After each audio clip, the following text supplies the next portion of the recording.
Welcome to Talkin SEC. Writer, photographer, and producer Phillip Jordan discusses all the latest in college football in the Southeast with the best analysts around. Now from the southeast corner of Alabama, a state that knows sports, here is Phillip Jordan. What's up, everybody? Welcome into Talking SEC. I'm your host, Phillip Jordan from Washington College Football and 96.9 A Legend in Dothan, Alabama, where I'm the in-studio host and producer of Dothan Football. Welcome into this audio-only edition of Talking SEC. No video on this episode, but still up on YouTube and putting video up on Facebook and everything else, just not seeing my face, which that may be a good thing for some of y'all on that.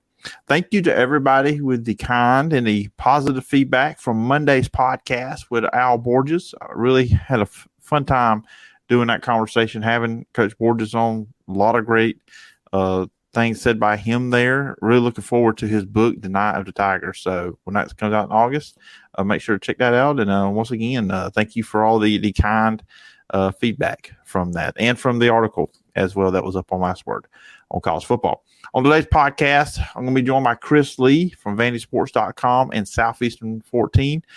And what I do here on the podcast around this time of year, when we get into May or close to May, start previewing teams for the upcoming season. So I will let you guys know, Talking SEC is only going to be once a week from now until the start of the season. Now, when the season starts, we will go twice a week again. But until then, one podcast a week. And most weeks will be a preview of a different team. There will be instances where we will get away from that, or when the magazine's coming out, especially Lindy's, we reach out to our guy Matt Lowe. That will be an instance where you won't get a team preview. SEC Media Days rolls around, that'll be one. And also when the NBA draft comes up, because I'm trying to get more basketball content here on the podcast, I'm going to preview the NBA draft from the SEC prospect outlook. So those are some instances when we will get away from the SEC team previews. That's pretty much what I'm going to do here. Now, usually in the past, I just go alphabetical order. I'm going to mix it up, just random order this time. And today we're going to be previewing the Vanderbilt Commodores. They had their spring game a few weeks ago, a 32-32 tie. Clark Lea going into his second year. So me and Chris will talk about the quarterback competition. What is the strength? Where is this program going into year two under Clark Lea? We'll also talk some Vanderbilt basketball. Why does Scottie Pippen Jr. leave? And we'll just kind of talk about some, players coming back that normally wouldn't come back, but now with NIL that may entice a guy like a Oscar Sheboy, who was going to probably be a second-round draft pick to come back to college, improve his game, and look, he can make more money this year at Kentucky or next year at Kentucky than he would if he was a second-round draft pick, NBA more than likely playing in the G League. So that's just some stuff we're going to talk about with Clark Lea here on the podcast today, and who knows? And that's another thing. When I was going to alphabetical order, you could kind of guess who the next team was going to be. Now I'm just going random order. Now you can kind of wait and see. Be surprised, because I'm not going to promote which team is coming up each week. So next week there will be another one. So it'll be interesting to see. And I will tell you, though, I will preview two teams that are coming into the SEC in the future. Oklahoma and Texas will also be part of the previews as well. I know they're not in the conference yet, but they're coming. We know they are, so I think it's a good idea to keep an eye on what's going on with Oklahoma and Texas as well. But anyway, before I jump into my conversation with Clark Lea, it's a fun 20-plus minute conversation. I'll let you guys know you can find me in the podcast. You can find me on social media at PJordanSEC. The podcast, you can find his Twitter account at Talking SEC Pod. And, of course, the podcast is available on all your favorite podcast platforms, Apple Podcasts, Spotify, iHeart, wherever you get your podcast. Talking SEC is there. And if you're on Apple Podcasts, please follow, rate, and review. Leave me a review. I will read it on a future edition of the show. You can check the show out over on YouTube, either on the Phillip Jordan Sports YouTube channel or on the Talking SEC YouTube channel. Hit that subscribe button. Hit the bell for notifications. If you leave a comment on a video, I'll read that on a future edition of the show. As well, you can always email me at sports.philipjordan@gmail.com. Now, let's talk Vanderbilt football with Clark Lea from VandySports.com and the Southeastern 14. Everybody joining me on the podcast today, a friend of the program, Clark Lea. Check her out over at VandySports.com. Also, Southeastern 14 .com as well, one of the best sites out there covering the Southeastern Conference. And Chris, as always, appreciate the time, and thanks for joining me. Always a pleasure. Thank you for having me. Yeah, it's an interesting time of the year. We're out of basketball. Baseball's going on. We just got out of spring football with the SEC. It's kind of an interesting time with the conference when it comes to athletics. Yeah, I know. It's like some days, can we just find the pause button and slow it all down? Because I've had days where I've covered baseball, basketball, and football in the same day. You sleep really well when those nights are done. But, yes, spring, there is a lot to follow in the SEC, especially with the emergence of baseball. Yeah, and that's something you guys do. I think a lot of guys don't. I mean, obviously, everybody does football, but the basketball stuff you guys do with basketball is tremendous this past season. And then obviously what you're doing with baseball as well, because, there's a lot of stuff they say they're an SEC page, but then you don't see the baseball presence. But you guys make an effort and a great job at keeping everybody informed what's going on with the SEC on the baseball. I may have lost you. Yeah, sorry, I lost you there for a moment. There's tons going on in baseball, and of course basketball had a much better regular season. The postseason didn't go the way you hoped it would go for the league, but it was interesting. But the league has just got compelling products, basically whatever it attempts to do these days, which just makes it a very interesting league to follow, really to the point where it's almost year-round. We're off for July, but, as college baseball ends last week, June, and then fall camp starts in August. But it really is a year-round thing being an SEC fan anymore if you follow more than one or two sports. Yeah, it really is. And, you talk about coming out of football, of course, I told you just off air, the time of the year I start previewing, getting ready for this football season because it's here before you know it. Vanderbilt concluded their spring a couple of weeks ago. Just, I guess I want to start off with Vanderbilt football, just asking this question. You had year one under Clark Lea.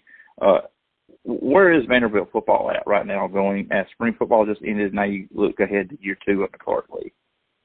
It is in the very early stages of a deep, deep rebuild. Vanderbilt football for 60 years, for the most part, has been pretty bad. You've had some years where there were bowl games and Vanderbilt was respectable, and a couple of top 25 years under James Franklin, but those have been the exception to the rule. But even having seen a lot of bad football at Vanderbilt, I think where Derek Mason left the program, and I want to be careful there because it was not all Derek Mason. There was certainly a lot that was on the school. But I feel like the program was left in as bad a shape as I've seen it in so many ways.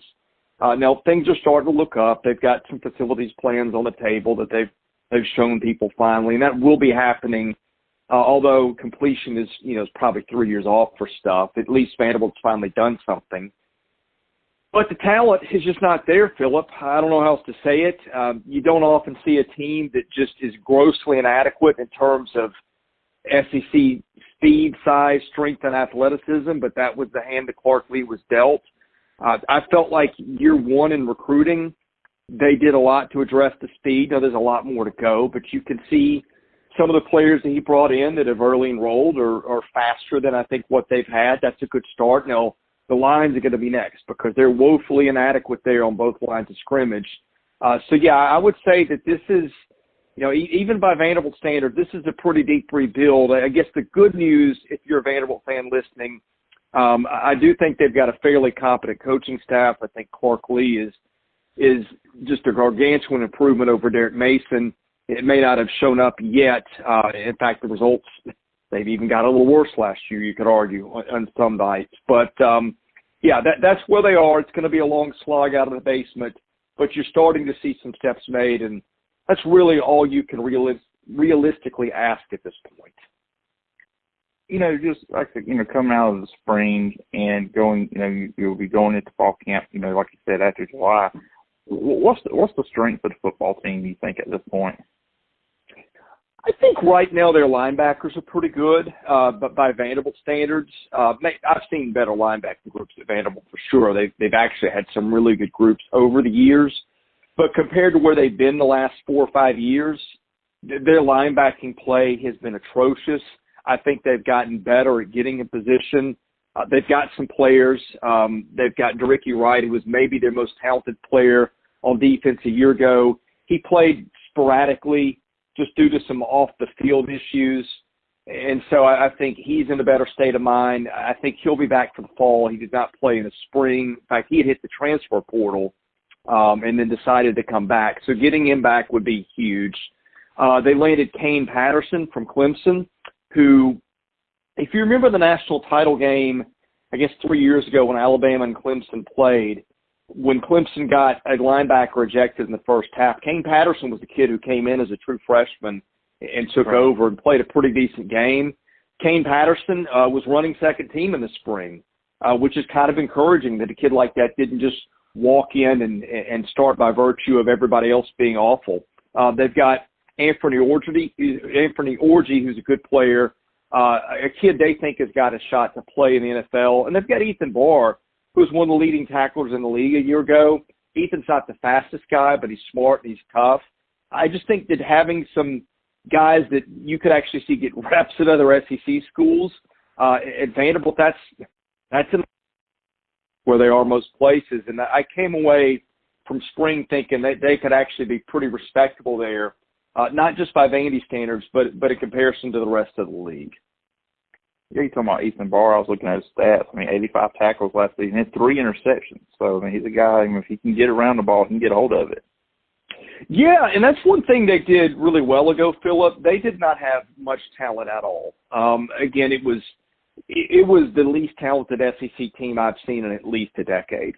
But what they did is that they did make some effort to do some things differently. They tightened up their coverages.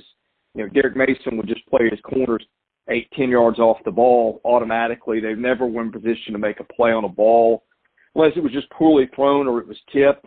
That team last year was not very good in the secondary, but I think they finished second or third in the league in interceptions because they made an effort. They tried to make plays on the ball and do things, and that fed over to linebacker too, where Ethan made a few plays. And yeah, that was something that they did well last year that I'm looking forward to seeing. Can they replicate that this year? Because certainly they're going to need it. You know, flip on the offensive side and, just watching the spring game and, doing some reading around the team, quarterback, with Wright at quarterback, Mike Wright, and then you got Ken Seals there. And I look at they're two different quarterbacks. And, of course, A.J. Swan, made some really cool throws, too, in the spring game. With those two, and you can correct me if I'm wrong or, give your different opinion. For me, just watching it, I feel like Mike Wright might be the better fit just because, as you said, from a talent standpoint, when you have a guy like him that can just break open a play at any moment like he did in the spring game, untouched, 50-yard touchdowns versus the Ken Seals, who I think is a solid quarterback. I was really impressed with him during his freshman year at Vanderbilt, but he's more your traditional, not much of a runner. Where do you sit on that when it comes to the quarterback discussion with Vanderbilt? Well, I think it depends on what the staff wants, or maybe a better way to put it, what the staff needs. The problem they're going to have, Phillip, is they're not going to be very good along the offensive line. They weren't very good a year ago, and then they lost Tyler Steen, their left tackle, is now at Alabama, which I think just astonished people here. I don't think the perception was he was that kind of player, but here's the point. They weren't very good with him. They're certainly not going to be very good without him. I know they may make some improvements. I think his second year under a new offensive line coach whose scheme was very different than the guys before him. There's going to be some benefits in year 1 to year 2 continuity. But with that being said, the line's not going to be very good. It's certainly not going to be SEC caliber. Ken Seals is not the slowest quarterback I've ever seen, but he's also not a guy that you have to spend an inordinate amount of time in game planning either to go through the what-ifs if he breaks contain. He's just not that kind of athlete. Now, I think Ken, it may not have shown in the spring game, but was their most consistent and accurate passer in the spring. But in the spring, you had a situation where the defensive line was probably as decimated as the offensive line. They're not good there either, and they had maybe 3 of their 4 top linemen out. So there really wasn't anything done that was putting a lot of pressure on the quarterback. And here's where the dots connect, Phillip, because I think if you have decent protection and you really need a passing game, Ken Seals is your guy. The problem is that's probably not going to be there. Mike Wright is not the passer that Ken is, but he's a much better runner. And so I think you have to make an assessment of what your team's needs are going to be. I think most people who watch him think that what's going to happen is they're going to look at that, they're going to go, we're not going to have a chance without a mobile quarterback. And I think in that case, that makes Mike Wright the guy. Now, if they find some confidence that they can piece it together with 2 tight end sets or a fullback or an H-back or something like that, to give them a little more time, maybe Ken Seals is the guy. But Mike ran first team throughout almost all of camp. Ken Seals didn't throw as much in the spring game as I thought he would because they used A.J. Swan a lot. But I think the perception here is they're going to go with Mike Wright in the fall. I can't prove it. It'll be interesting to see what happens in August if everybody's still here. What was your read off the freshman A.J. Swan with his performance and how he played in the spring? I think he's talented. You could see the good and bad in him in some plays. You could see times where, a lot like Jay Cutler did, he would try to make a play and maybe force a ball where there was a defender or two more than he'd like, and he paid for it. So probably more throws far downfield that got completed than anybody did too. He's probably got the best arm on the team, although I think it's pretty close between he and Seals. A lot of people were very excited by the spring game. I don't know what his role is in the fall. I'd be surprised if he's anything other than the 3 going to the fall camp, but he did make it pretty interesting at times. And I think a lot of people watched him and felt like there's a kid that could have a future here. Yeah, and of course, quarterback, when you do get time, you do need to have guys to throw it to. I know Will Shepherd, 2 of the 3 starting receivers from last year are gone. Will Shepherd is back, and he got targeted a lot in the spring game. And I don't know, the last couple of years watching Vanderbilt, I did last year a top 5 tight ends article for National College Football, and I believe I put Ben Bresnahan in there. I know he didn't have a lot of catches last year. Where do you see them going, with the playmakers? I know those 2 guys seem like they're featured in the spring game, but where else do you think they go when it comes to outside receivers and tight ends? It's funny, when you wrote that article and saw how the season played out, you probably felt like an idiot for writing Bresnahan on that list. But I'll tell you what, you're not, because I think most of us watched his team last year and just thought, there's not a lot of weapons out there. What in the world are they doing? And they didn't use Bresnahan very much. They didn't use the middle of the field very much. The tight ends were non-existent in the passing game. Ben is a really good tight end. I think he can really help them. I think you saw him get used a lot more in the spring. He and Gavin Schoenwald were much more a part of the passing game. And I think they're going to have to use him, Phillip, because they just don't think they have much other choice. I don't know that he's a draft pick, but he's a kid that I think can get in somebody's camp and maybe make a practice squad. I think there's enough talent there. Receiving core is not ideal, to say the least. Shepherd can make some plays and did last year in some games.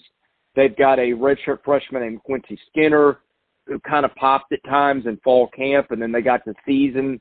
I'm not sure he caught a pass. He might have caught 2 or 3, but it wasn't much. Behind him, they're really thin. Logan Kyle, who I'm not sure Logan even suited up for a game last year, was starting at times. Devin Body, who's gotten some catches, was playing some. I think this is a place where they look the kids in that, maybe in that freshman class. And Ezra McAllister is another kid who sat out last year with injury, is a redshirt freshman who may get some time. And they've got a kid named Jaden McGowan who can really fly. He's the fastest kid on the team.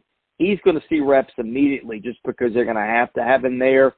They don't have a ton of playmakers. It's not a top-heavy group. It's not a deep group. And, again, that's going to present some problems when your offensive line is what it is.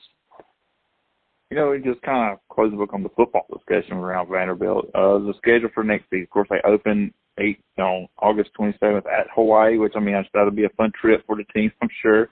Got Elon on schedule, Wake Forest at Northern Illinois. Vanderbilt didn't do any favors when it comes to the non-conference schedule.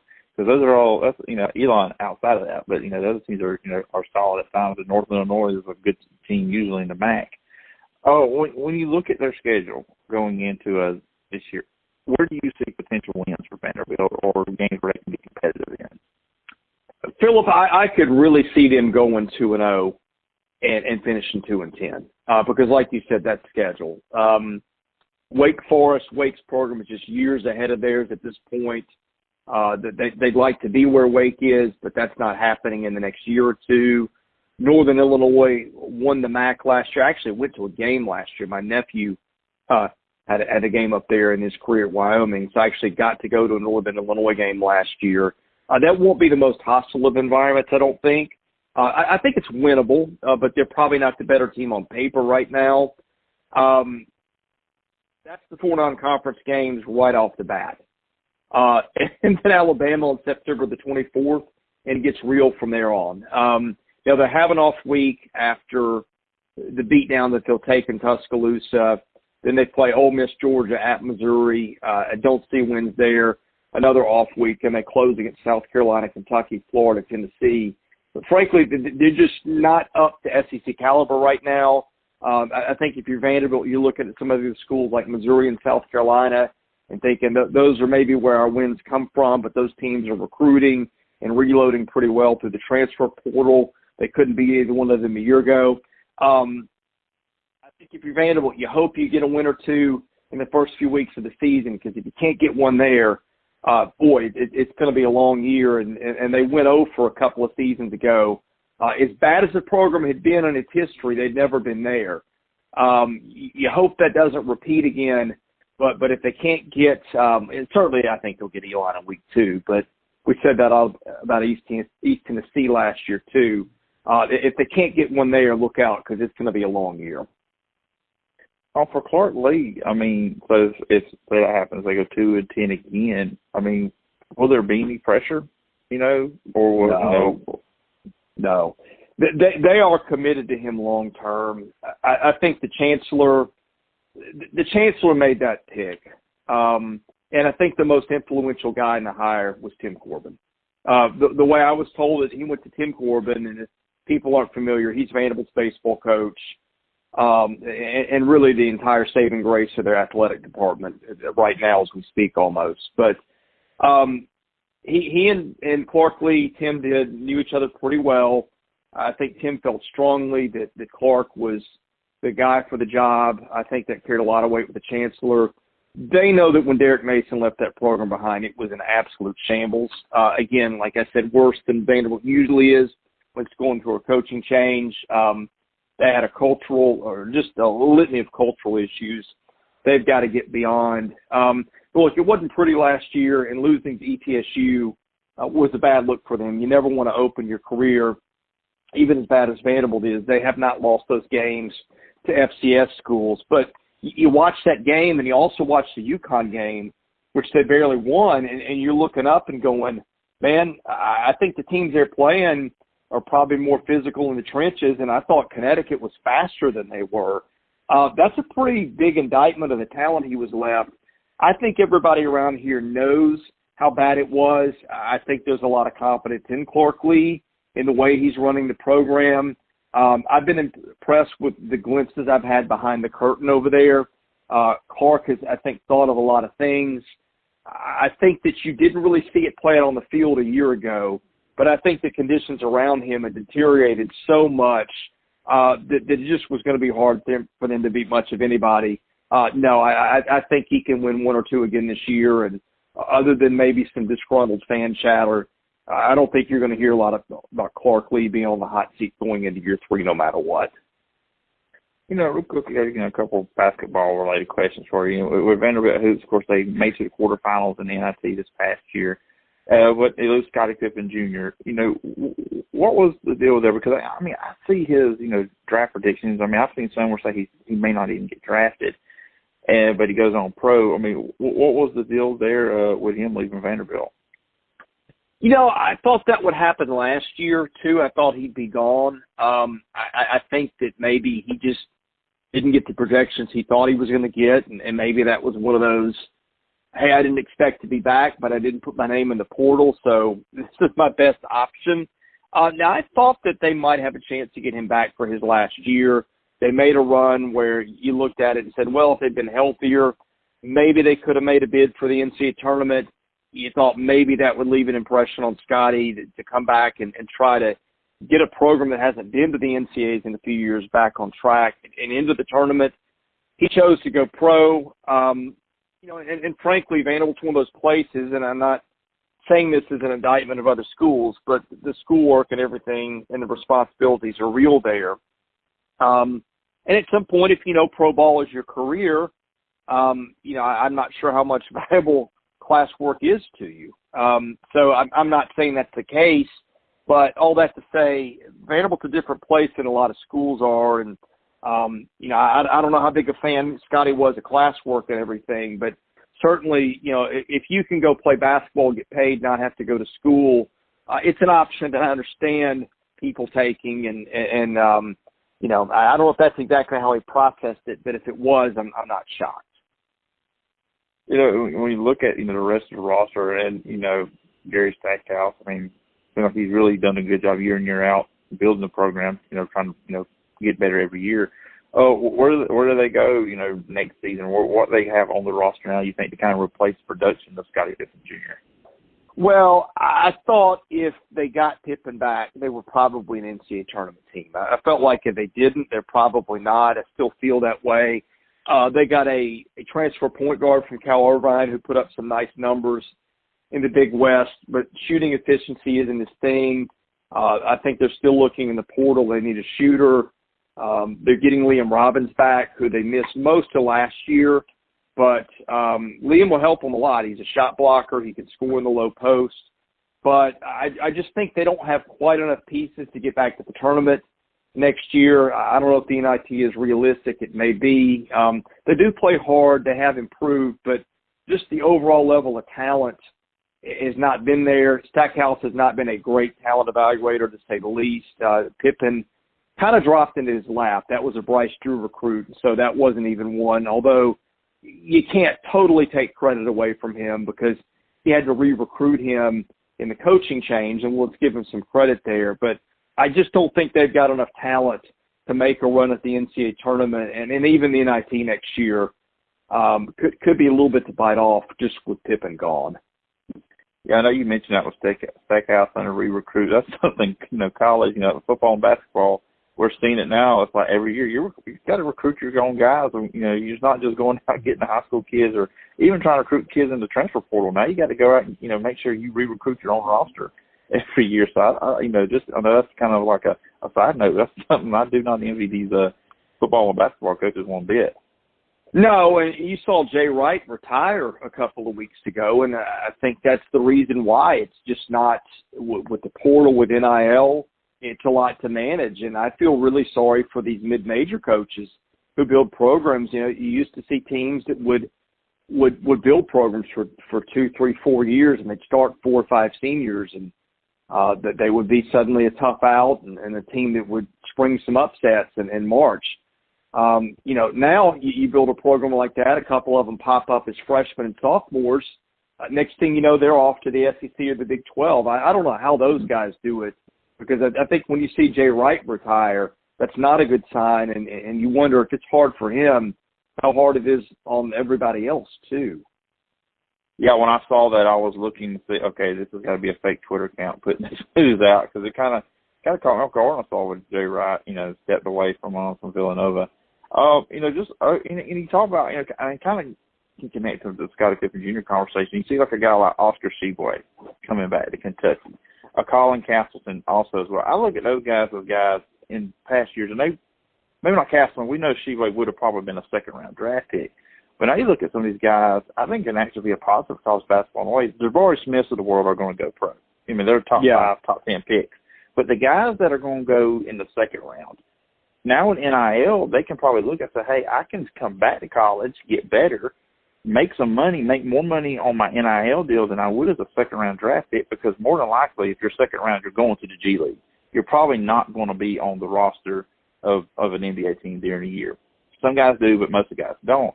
So now I think NIL, in a way, can help college basketball from keeping those good players that would have been second-round draft picks maybe, at college, and I think that helps the product.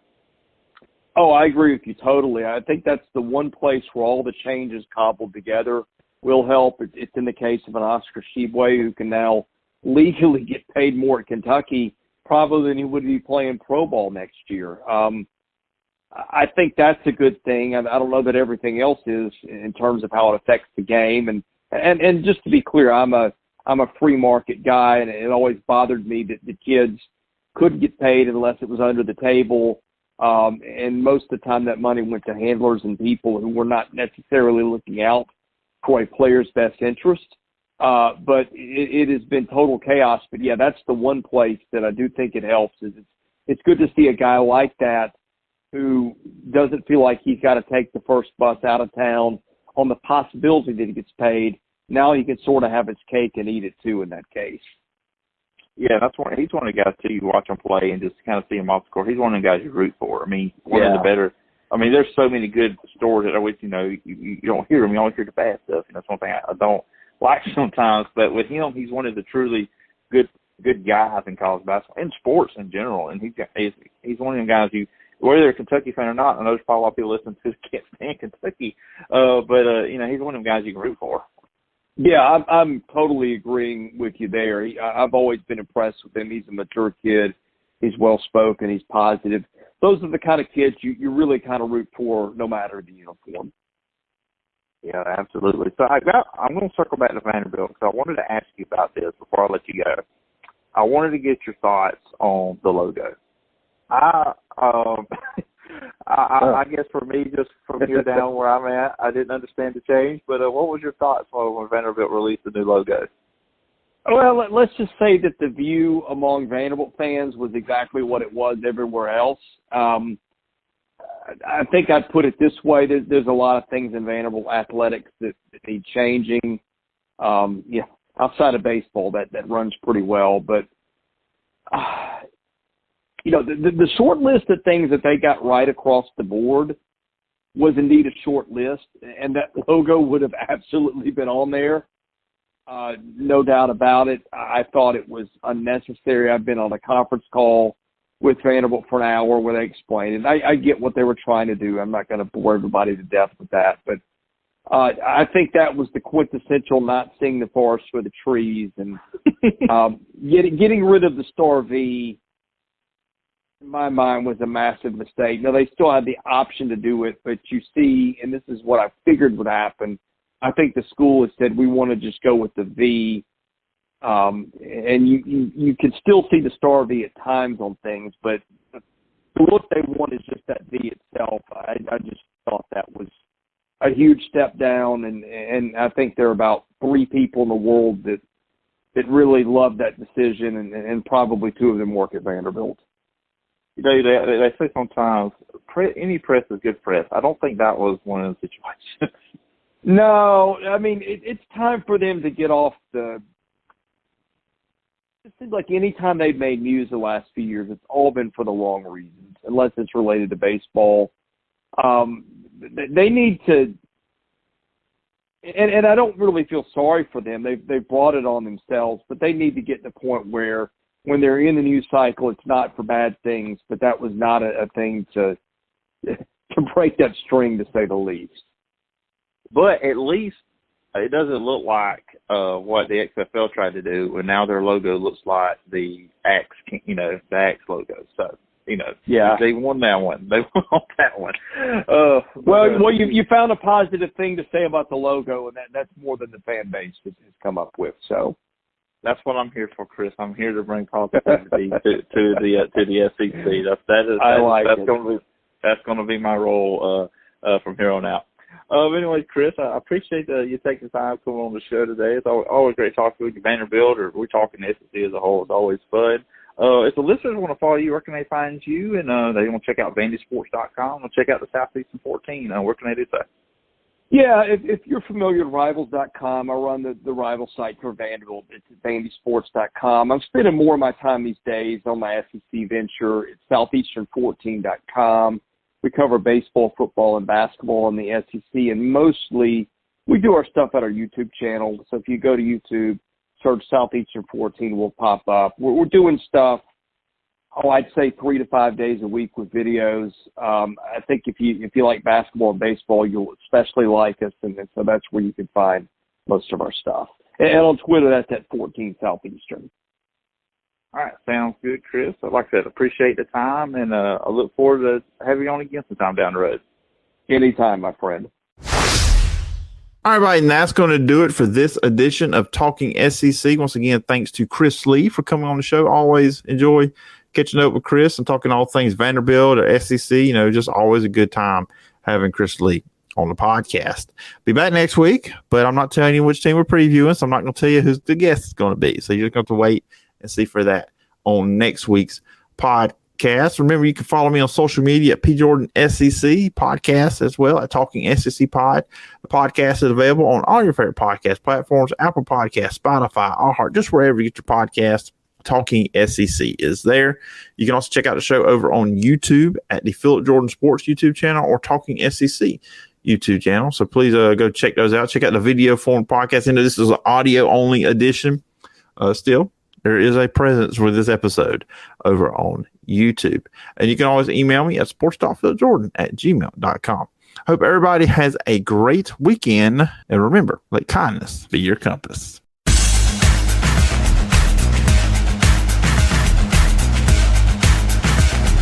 Thank you for listening to Talkin' SEC. Follow Phillip on social media at PJordanSEC and the show at Talkin' SEC Pod. Subscribe to the podcast on Apple Podcast or wherever you get your podcasts. We'll see you next time when we're talking SEC.